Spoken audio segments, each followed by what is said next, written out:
I have a story about a wagon train. And there's a young man on it, and the young man is like a callow youth, and he has no self-confidence, and he's just bedraggled, and everyone's picking on him. And there's an Indian raid, and he kills 3 Indians. And he becomes a man. Lord. And then we find out that this bedraggled guy who becomes a man killing Indians is Abraham Lincoln. Whoa. And I have to hold my head so blood doesn't spurt out of my ears. Oh, and, man, you know, really? are you guys serious? Are you really going to put this into print? Rewrite it, Don. What do you mean, me rewrite it? What? It was written down in the 5th. No, you got to rewrite that. So anyhow, I would bitch about it all the time. And then when they decided to put new stuff into action, because the line was expanding, they said, oh, you can have 2/3 of a book. But literally, the 2 books they gave me, I didn't find this out till 2 or 3 years later, they thought jumping books didn't sell. Not even Tarzan. Joe Cooper couldn't sell Tarzan. They really felt, well, we'll give it to Don, the books will die. They didn't mind keeping me on staff because I had no political ambitions. Everybody else was trying to become editor-in-chief or this, that. And so, like, all I wanted to do, leave me alone, let me do my little dog and pony show. Write my books and leave me alone. But I mean, literally, they said, well, Don, where's the white people? Where's the white people? And then eventually it was like, are you going to bring the Avengers in? And it was too important what we were doing. I said, I'm not bringing the white people in to save the black guy. Charlo will take care of his own problems. But that became really, every issue I was called on the carpet. And then when it was finishing, that's when I was going through the divorce, and I was going to see law, custody courts. I wanted to take Black Panther to South Africa and deal with apartheid. And that was my plan. Wow. I mean, before I even wrote the first Panther's Rage, because I'm always insecure that way. Like, I got to have someplace, well, where would I go when this is all finished? Okay, well, that's a good storyline. And I won't write about his mom. It'll be, and I thought you could keep it very human if it's like just about a son trying to find his mother. And what is a racist regime like apartheid? How difficult can that make that? And hopefully people would relate to it on a very human level. But I was going through all that, so I can't do the research. I don't. And so it was like, because that's the other thing. Do your homework. Yeah. You know. Yeah, but how much did Jack Kirby have influence on the writing? On what I did? Yeah. No. Well, anything that was just to take it a step back. I read everything at that point on the Black Panther. Yeah. Even the stuff that didn't make sense, like why is he teaching school in Holland? This is all craziness. So the concept, of course, is Jack and Stan's. Now, who had what to do with that will be debated long after all of us are gone. Who did what? I don't really know that. But it wasn't like, it was a concept. Like, because basically they're in the Fantastic Four. You get those 4 characters. You get the introduction of the Panther, and they get the villain to fight, and they get to do it in maybe 2 comics. So there's a concept, but how does it work? Well, now you're going to do a story. Every show's going to be set there. And that was like, literally, I mean, before I wrote a single issue, not only did I have the South African thing planned, but we were working on the maps, because I had to know all the places ahead of time before I could write a single page of it. But anyhow, so I decided it was America's bicentennial and their birthday. So I thought I'd give America a birthday present. I said, well, I can't do the plan because I just can't do the South African stuff. And I thought, well, it's America. I'll bring Monica comes from Georgia. I'll bring her back, and her sister's been murdered, and the Klan is somehow involved. But I also kind of want to do the Reverend Sun and Moon, because something I see now, it's just like burst out everywhere. That already in the 70s, I thought, there's all these extremist groups, and they all think they're right, and everybody else is negligible, and their lives don't mean anything. And so when I couldn't do the Reverend Sun and Moon, obviously, because they were so. And that's how we said the first one's a graphic novel, the others are novels. However, and the short one thing stories. about the Klan stuff is, it's an African American soldier, fortune 1930s. The one thing about the Klan stuff was, I tried. once I did it, I'll talk to you more about it if you want. That's a good universe. Absolutely. Well, it's cool to hear like different voices here. Most And did just, the clan like, stuff. the standard white. Yeah. I mean, I was guy, calling so the officers I- again. It was like, looking for different Don, you stuff. can't do Oh, this. well, You can't be doing again, this. I started, keep going. I'm just, I got it. This is I'm at the finish line. So I created this series years ago. And I said, you know, for 2.5 years, you people have been bugging me for white people.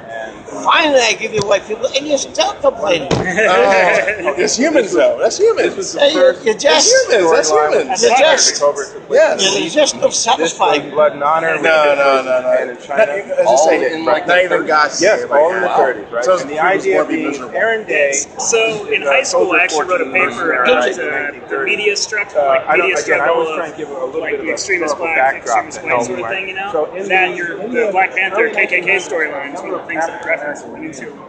So I recognized your name. Like, I've never seen you in person, obviously, but I like recognized your name, and I was like, I feel like I read about this somehow. Like I feel like I heard about this somehow. And then he said that you worked on Black Panther, so I was like, wait, maybe it's the KKK storyline. Well, eventually, I did do the South African stuff, but in the 80s. Oh yeah, with the apartheid. So, Okay. but and that never would have been done except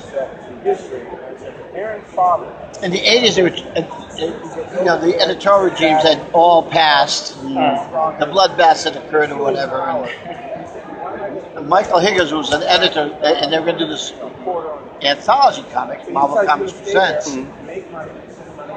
So he would continually have me come in and take me out to dinner at night. I think he kept trying to get me drunk because I kept saying that he wanted to do the Panther and he wanted to kill him. And I said, I love the Panther. I've lived with him for 3 years, but I don't want to fight with you guys. I'm sorry.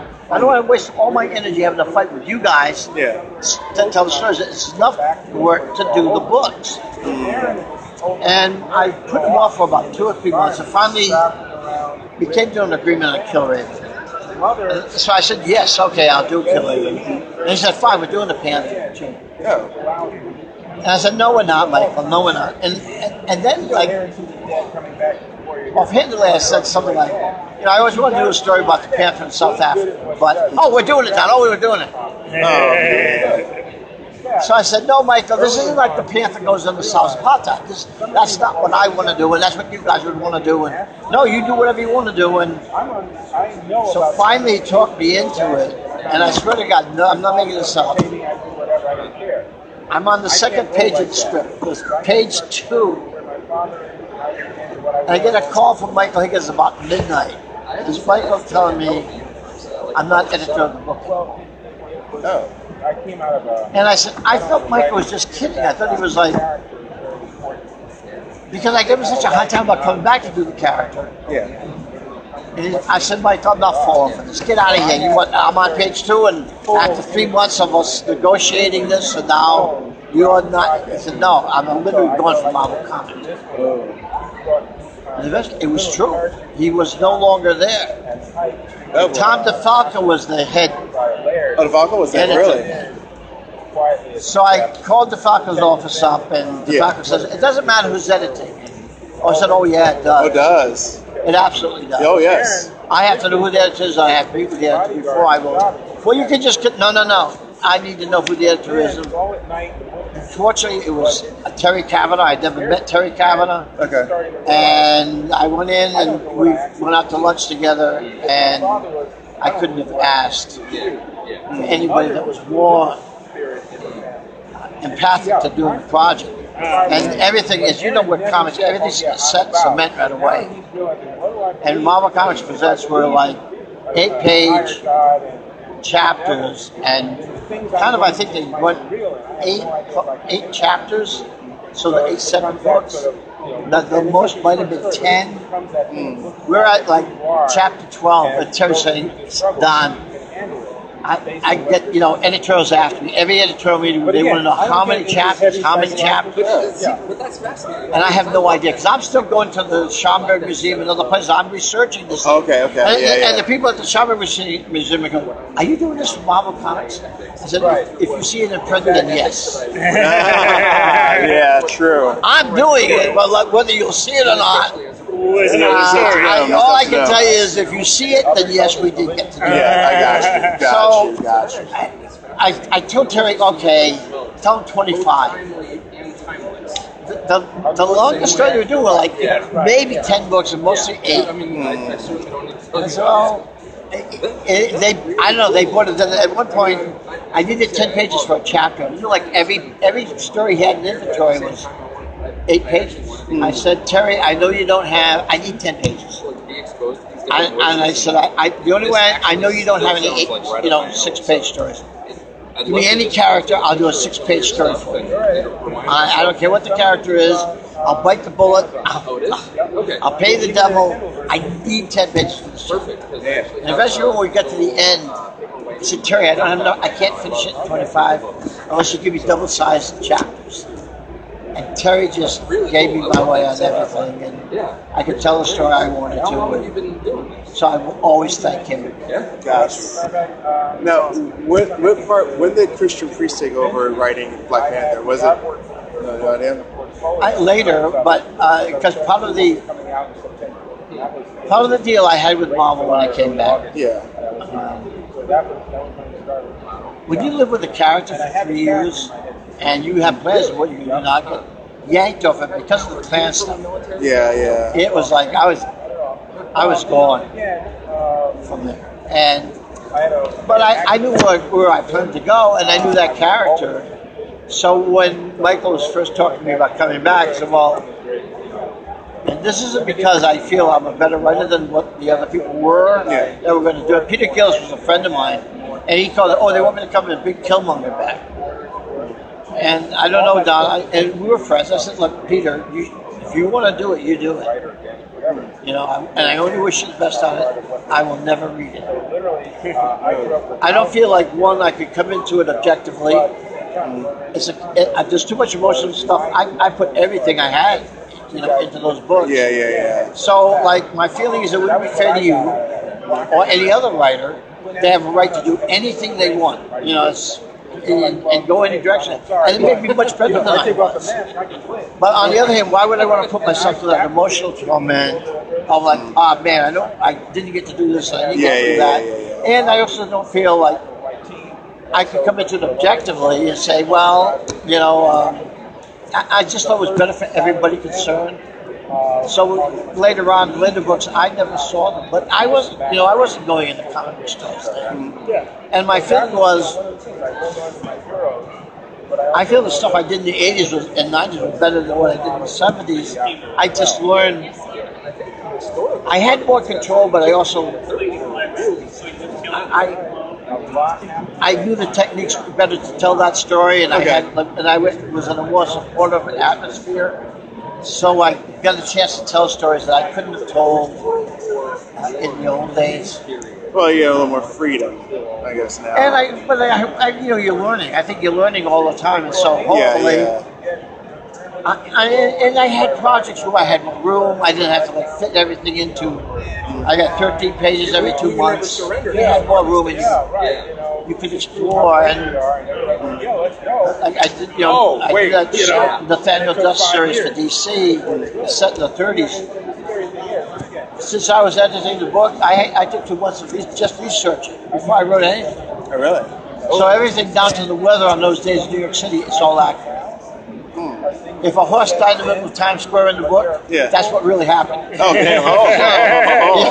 If a rainstorm was in the Bronx on a day, if they went to see a movie and General Morton was playing on stage with the movie, well, that's what was happening. If you listen to an episode of Amos and Andy, that was the show that was actually playing that day. So you could make it.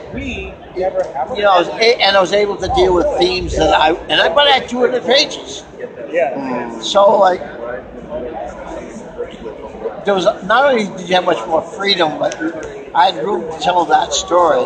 Rather than trying to fit it into, whatever the page count was I had in those early books. So I never read Chris's stuff, and I'm aware that some of it exists. And I've seen Chris. We did the panel together and everything. And you know, I'm glad the character's still around and people that. Well, how does she feel doing when you go through all some of Marvel? How does she feel about it? Do I feel about what? Well, about when he was going through the issues with Marvel doing Black Panther. As if you were together at that time. Not with the later stuff. Not sure when I wasn't with one. Part of the reason why I was saying that I didn't do the South Africa stuff, during those books, I started going through a divorce. Oh. And I was fighting in going into custody courts. That's why I knew I wasn't going to have the focus and the energy to do the kind of research to do on South Africa and what would need to be done. Okay. I didn't know enough. I knew I would need to do an extensive amount of research, and I was already, the divorce was very devastating. It was like, on top of that, I was fighting with Marvel Comics on every single book. Oh, jeez. So it was like, in every second of my life, you know that old stunt where they spin the circles at the plates on top of the sticks? Yeah. That's what I felt like. I spin that plate, but then I got to get over here because the other plates are starting to wobble. Yeah. Pretty soon they're just all crashing down around my head. And, so it was, by the time I did stuff in the 80s, with the South Africa stuff and all, I was with Marsha, and that was the best time of my life because I was with her. So she made do Saber and all those characters. She made it possible to do them along with, Dean Mulaney Dean would do books that nobody else would do. I don't know what you know about Saber, but it was the first independent graphic novel sold just through the comic book stores. And everybody thought we were crazy at the time. They didn't think comic book stores could support a comic. I thought, well, if you had a writer and artist that the audience knew, but then I said that I was like pitching it around, and nobody wanted to do it. And Jim Sturrock said to me, Don, who's going to buy a book about a black guy with a lot of guns? Okay. He was having a lot of sex with a white woman. Who's going to do that in '76? Yeah. Oh boy. Yeah. But Dean Mulaney, I turned to think Dean was a fan of the books, and he wasn't a publisher. We just had gotten to be friends with the books, kind of like Alex and I had been friends before. Yeah. Alex did the first Detectives Incorporated. And it was literally for him and I to play on film together. Because we did a lot of films together, we loved to do stunts together. So Denning and Rainier were really based for him and I to play on film. And I said, Alex, we would go to Comic Cons together, and I said, why don't we do a Comic Con? And Alex drew it, because at that time Alex was drawing. Alex is so talented. Yeah. Oh yeah, he's right range. Alex can draw. Yeah. Alex can sing. I know he's saying. I don't know he's saying either. He sang at our wedding. Wow. Not only that, he cut a record, and he wrote the record, and he sang on it. Oh, wow.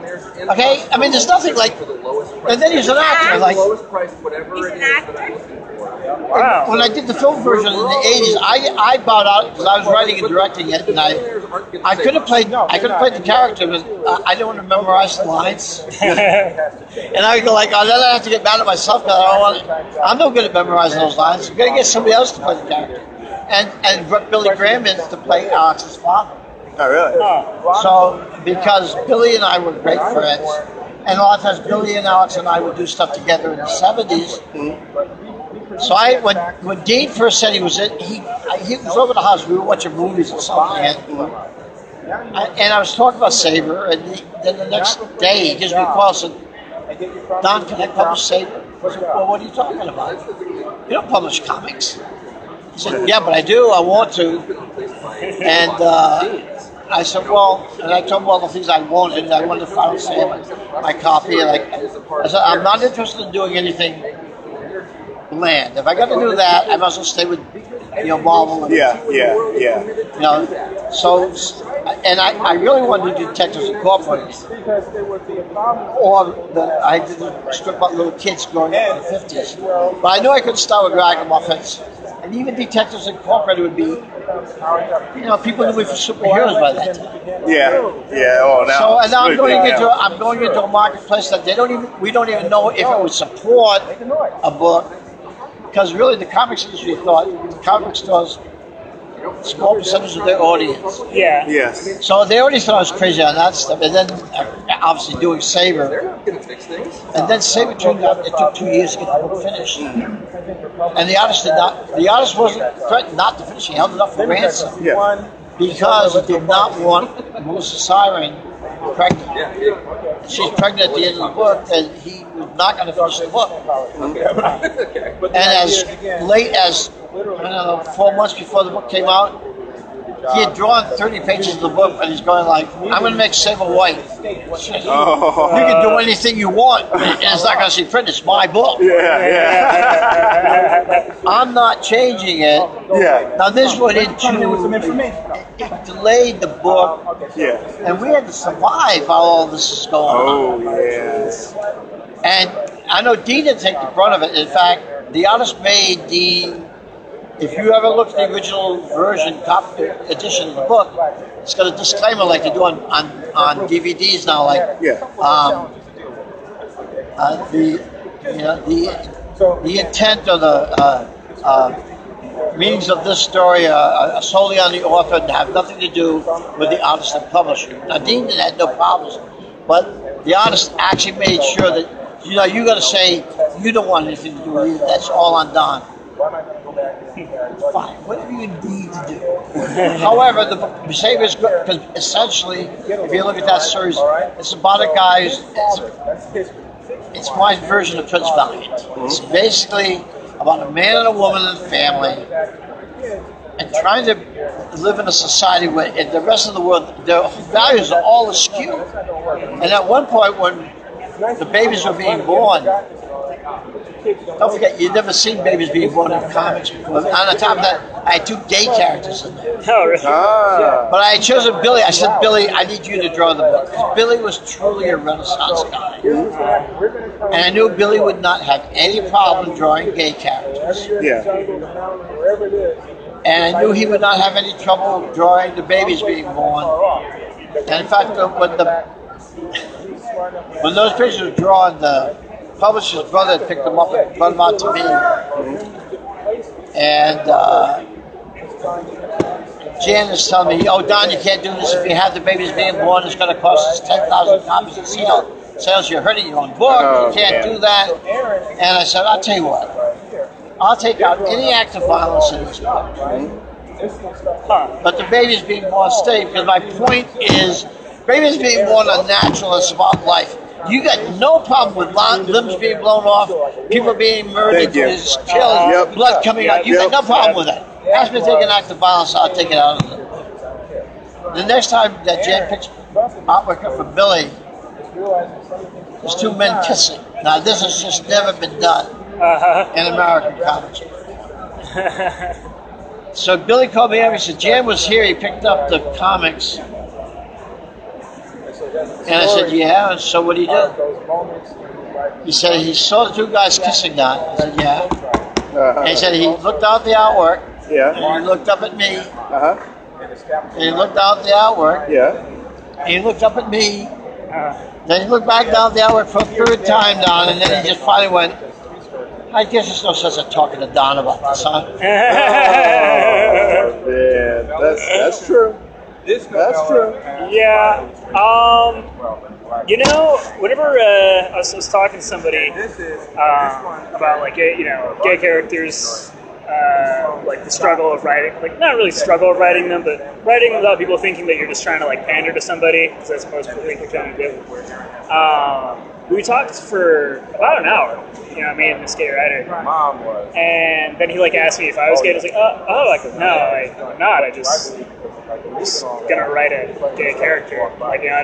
It's kind of like a weird thing. Like they kind of expect you to know people ask. In the beginning, I think Jim Warren was the first one to ask ask me, Don, why aren't you racist? You should be racist. Everything about your background, you should be racist. And to be honest with you, I never once thought about it. And then and it's almost always white people that ask you that question. Really? Whoa. I don't really have an answer for it. My mom died not last year, but the year before, right before Christmas, and I was doing a eulogy for Mom at the wake, and because people have asked me those questions over the years, the only thing, one of the few things I can think of is that I don't recall ever my parents using any negative, Like a slur? racial slurs at all. I mean, any. I don't know if that had anything to do with it, but that was not hard. That was passable. no, it's not anymore though. Because I used moron in the Ben 10 script, and Dwayne McDuffie told me, Don, you can't. It's offensive morons. Swear to God, I'm not making it up. He said you can use idiot because idiot isn't a group of people, but apparently morons are, and you could offend them and they could sue you. So, like on the cartoon, like Ben 10,